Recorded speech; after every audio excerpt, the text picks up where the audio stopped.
بصوا بقى الوضع عامل ازاي. ما تتخضوش يا جماعة ما تتخضوش من المنظر اللي انتوا شايفينه. شايفين احنا دلوقتي دخلنا على ايه بقى؟ على مرحلة المطبخ. بجد بجد بجد يعني ربنا معانا وربنا يعيننا على اللي احنا هنشوفوه. بص المواعين دي عايزة تتغسل تاني، عشان دي كنت سايباها من المرة اللي فاتت، كنت سايباها على اساس ان هي تتصفى. غسلتها قبل ما امشي وطربت، فهنغسلوها دلوقتي. ودي مواعين عايزة تتغسل كل ده، والبوتاجاز والرخامات والارض، ويا لهوي يلا بينا يا جماعة نبدأ الفيديو مع بعض ونستعين بالله كده. بسم الله. هاي، انا هدير. النهارده بقى جاي لكم فيديو جديد. فيديو النهارده هيبقى فيديو روتين تنظيف المطبخ ده انتوا شايفين طبعا منظره عامل ازاي. منظره متبهدل جدا جدا، يعني اقول لكم ايه، حتى ما فيهوش اي حاجه تفتح نفس الواحد ان هو حتى يدخله. انتوا عارفين طبعا انا من ساعه ما جيت اسكندريه كل يوم بعمل حاجه، كل يوم بنضف حاجه، الشقه حرفيا متبهدله. فالنهارده بقى الدور على ايه؟ الدور على المطبخ. يعتبر الحمد لله خلصت ال3 اوض، والنهارده قلت بقى اعمل بقى المطبخ كده واشوف اللي ورايا ايه. زي ما قلت لكم كده في اول الفيديو، اول حاجه هبدا بالمواعين عشان خاطر اخلصها كده وما يبقاش ورايا اي حاجه. المواعين اللي متصفية دي لقيتها متطربة جامد قوي.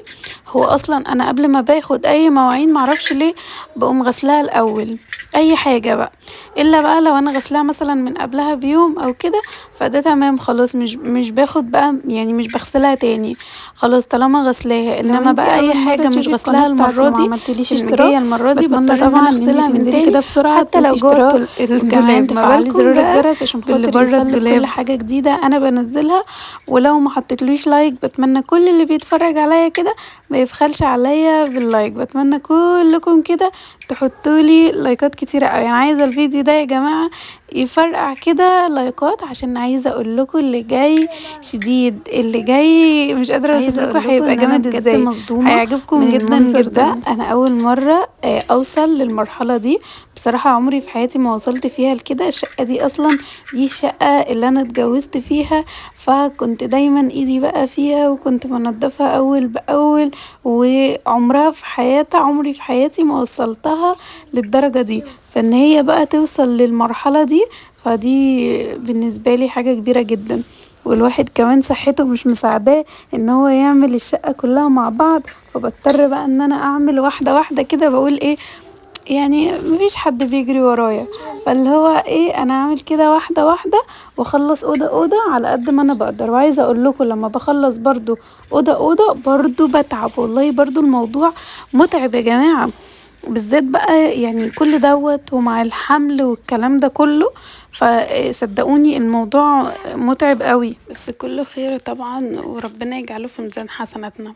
بس عارفين بقى انا بستغرب قوي من الناس اللي بتحكم على الناس ان هم من اول ما يشوفوهم. يعني بمعنى ايه؟ بمعنى مثلا شافوا واحدة بتضحك مثلا، او شافوا واحدة بتحب تهزر او كده، فاللي هم ممكن يحسدوها على نعمة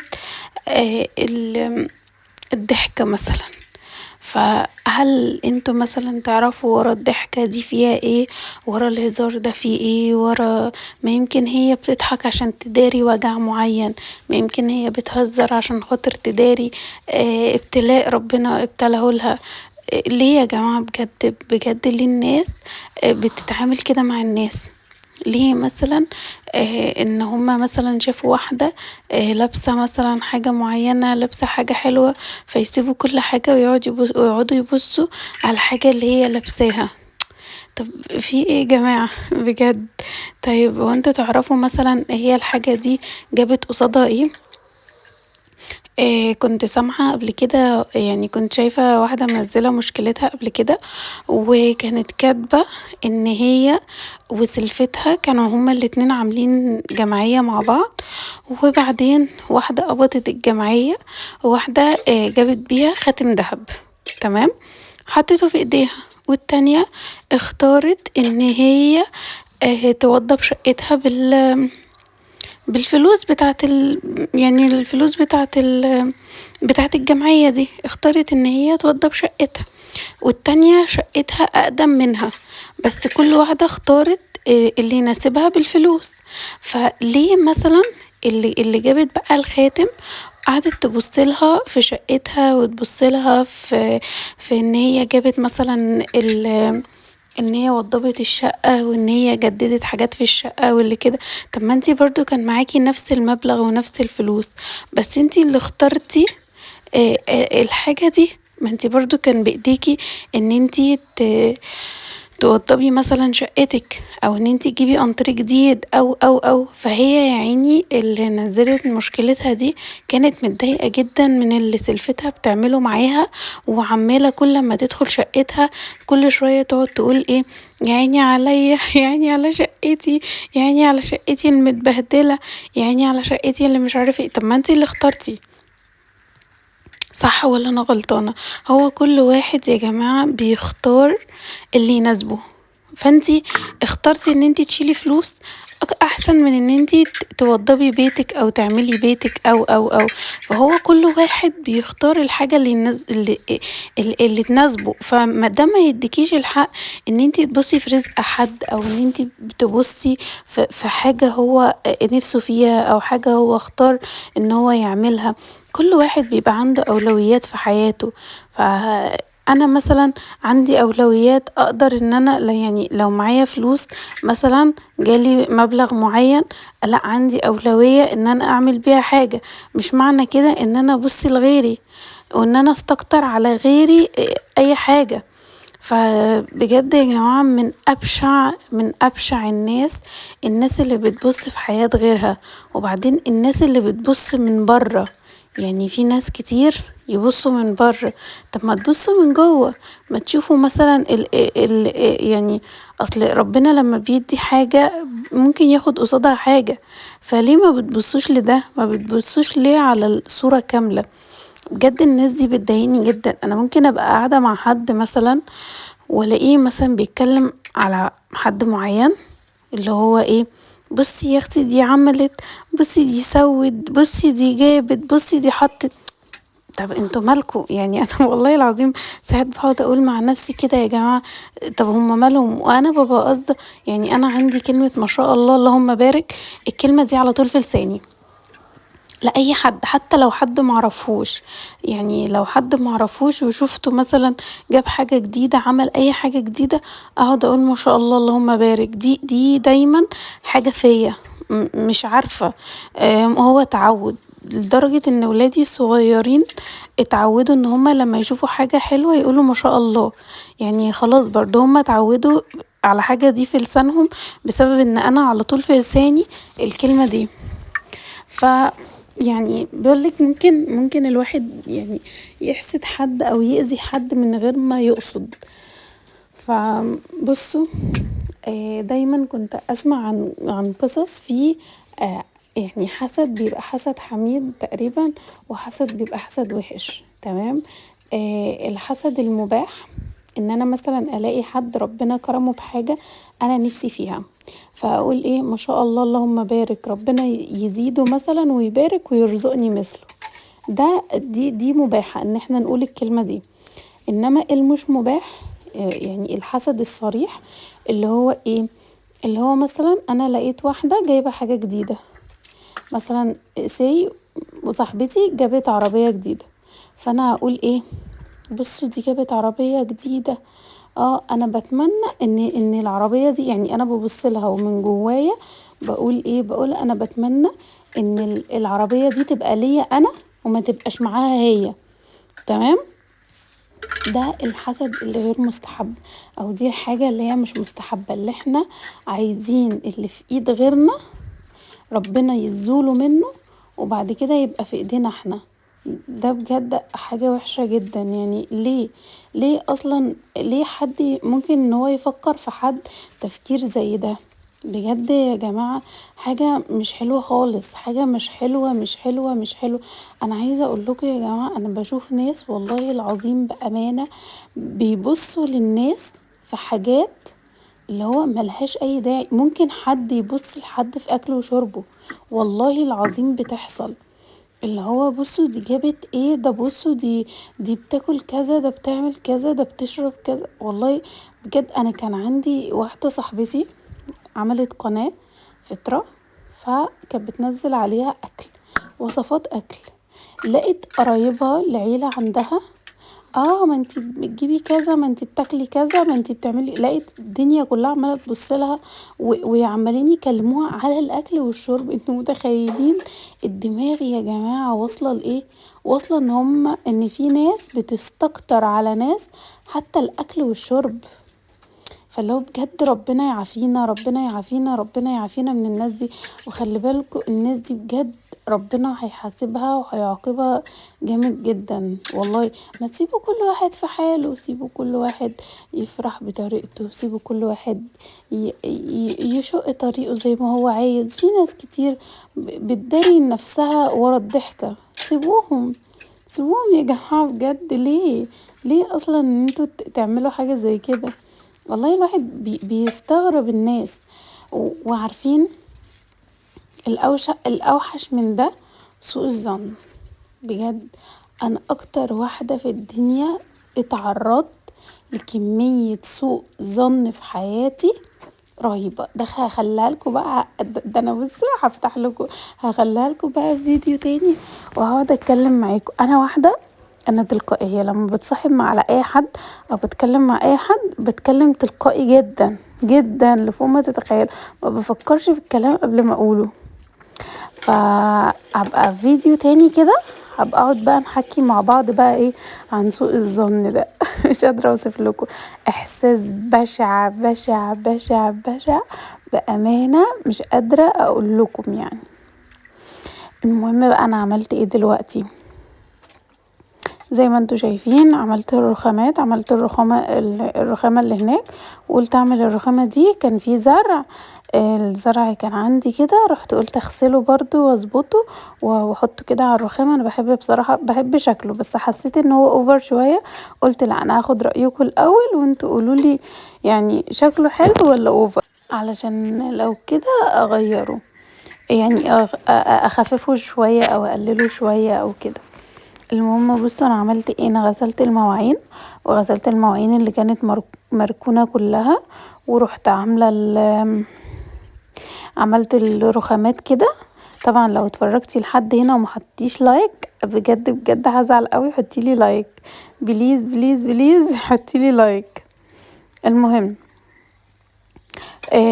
اكتبي لي تحت في الكومنتات بتتفرجي عليا منين، عايزه اعرف الفيديو وصل لحد فين يعني. يا ترى بقى ايه ابعد بلد ممكن الفيديو بتاعي يكون وصل له تفتكروا؟ فالفيديو ده طالع من اسكندريه، واصل بقى لفين؟ اكتبوا لي بقى تحت في الكومنتات اي حد كده الفيديو ده وصل له، اكتبوا لي الفيديو ده وصل له فين. المهم انا كنت سايبه بقى المواعين دي كلها تتصفى شويه. قلت خليهم يتصفوا على ما على ما اعمل الرخامات وكده يكونوا اتصفوا، وبعد كده اشيلهم. فابتديت طبعا بقى ان انا اشيلهم كده. كانوا بقى الحمد لله اتصفوا شويه وقلت بقى ايه ألملم. بصوا بقى الحاجه اللي محطوطه على الرخامه، عشان زي ما انتوا شايفين هنا مفيش تلاجة والصرف بتاع اسمه ايه بتاع الغسالة. انا مطلعه الغسالة، انا عايزة اعرفكم بس حاجة بسيطة.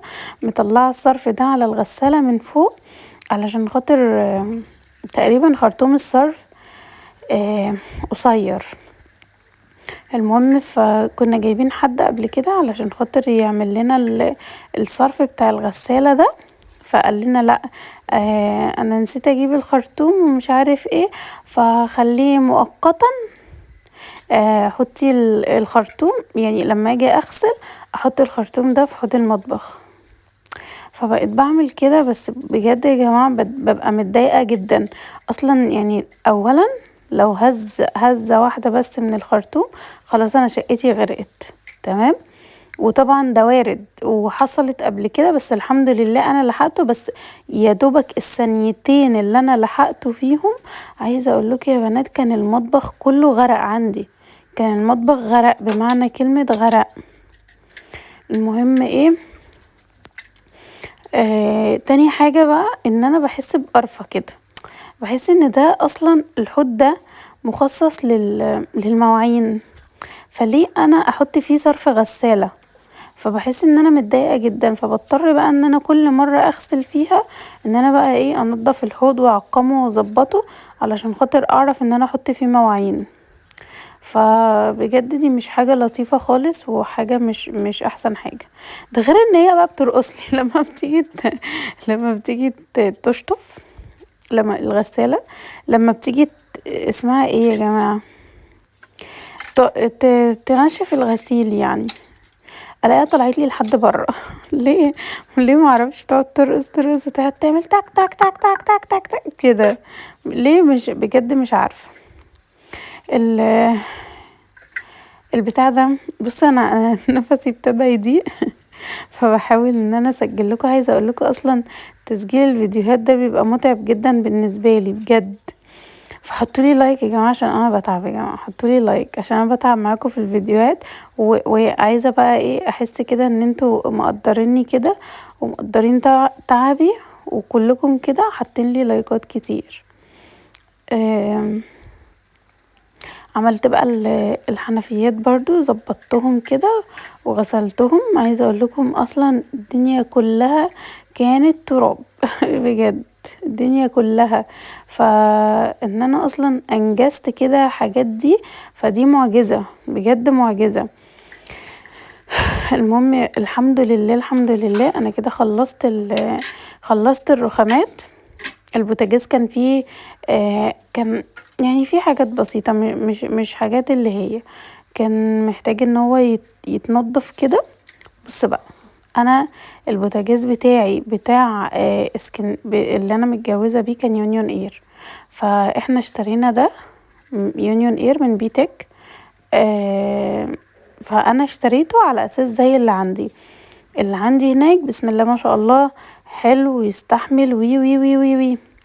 جبنا ده يا جماعة، عايزة اقول لكم اللي هو الاصدار الجديد ده، ولا اسمه اصدار صح كده، الكواليتي بتاعه زي الزفت بأمانة والله العظيم 3 زي الزفت بمعنى الكلمة.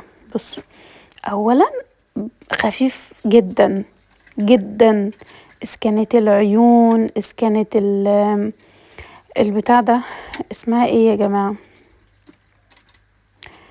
اسمها ايه الحديد دي. نسيت اسمها والله، اسمها ايه، نسيت. اسكان ده او ده او ده كله خفيف مش زي التاني ده كده اولا. ثانيا في زرار واحد بس، زرار واحد بس للفرن والشواية، الاتنين مع بعض في زرار واحد.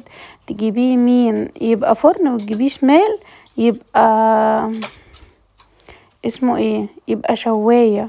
يعني ما ينفعش ان انا اشغل الاتنين مع بعض، انتوا فاهمين متخيلين الوضع؟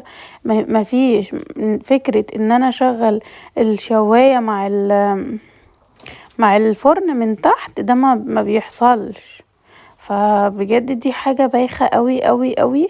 فانا مش عارفة اصلا يعني الناس المفروض ان هي يعني احنا في 2025 يا جماعة، فالمفروض الحاجة اللي بنجيبها المفروض ان هي تبقى احسن مش تبقى اوحش. يعني المفروض ان اي حد يطور من نفسه، يطور من شغله، يطور من الحاجة اللي هو بيعملها.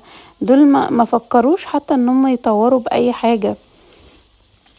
فبجد زعلت قوي على الموضوع ده. قلت بعد كده بقى، بعد كده لما اشتري اي حاجة جديدة لازم ان انا اقعد يعني اقعد اشوف الريفيوهات اللي عليها كلها علشان خاطر اشتري بقى بايه، بضمير كده. ما شفتش الريفيوهات اللي عليه على اساس ان هو بقى عندي بقى، وان انا مجرباه ومش عارف ايه والكلام ده.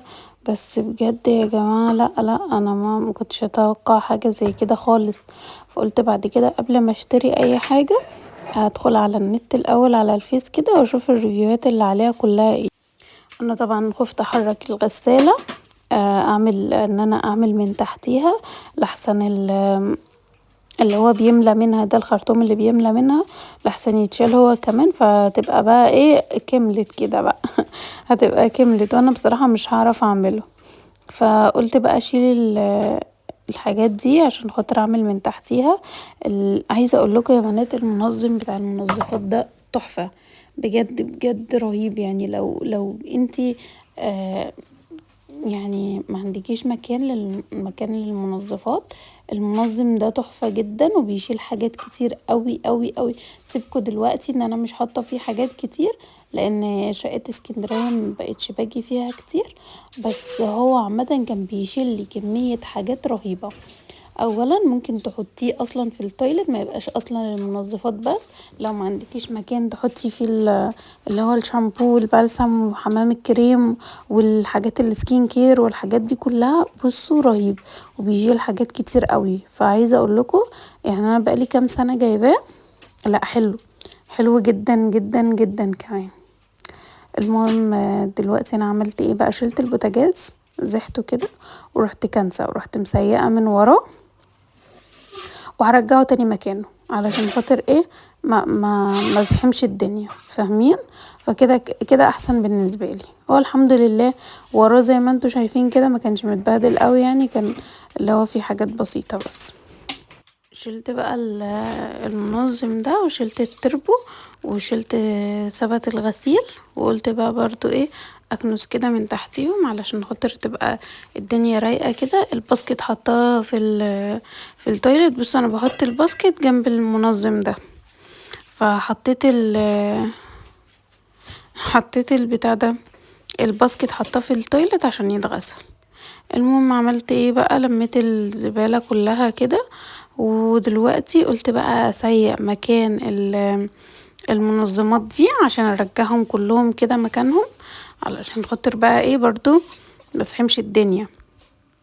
اللي خلصه ارجعه مكانه. بحب ان انا دايما اعمل كده، حتى هتشوفوني في الفيديو بتاع الريسبشن بره بحب ان انا دايما ان انا اعمل كده. اخلص حاجة يعني اخلص مثلا الكنبة الانتريه او كده ارجعها مكانها، اخلص الكراسي ارجعها مكانها كده عشان خاطر الدنيا ما تزحمش معايا. المهم يا بنات بقى ايه، انا حاطه هنا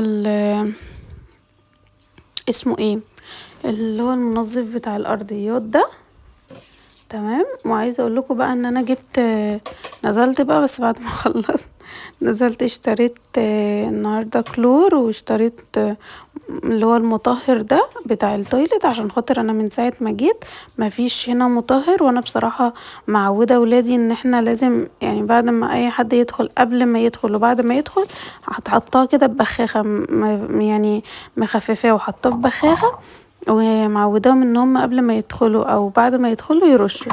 فمن ساعه ما جيت ما كنتش جبت، فجبت بقى النهارده. المهم بقى زي ما انتوا شايفين كده خلاص يا جماعه انا خلصت. هفرجكم بقى على شكل المطبخ وقولولي ايه رأيكم، النتيجة حلوة صح؟ وبس كده يا جماعة، ده كان الفيديو بتاعي النهاردة، يا رب يكون عجبكم.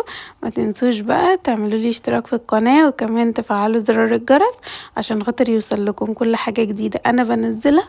وما تنسوش يا جماعة تحطوا لي لايكات كتيرة قوي عشان انا تعبت قوي قوي قوي في الفيديو ده زي ما انتوا شايفين. ولعت بخور عشان خاطر الدنيا كلها كده تبقى ريحتها حلوة. باي باي.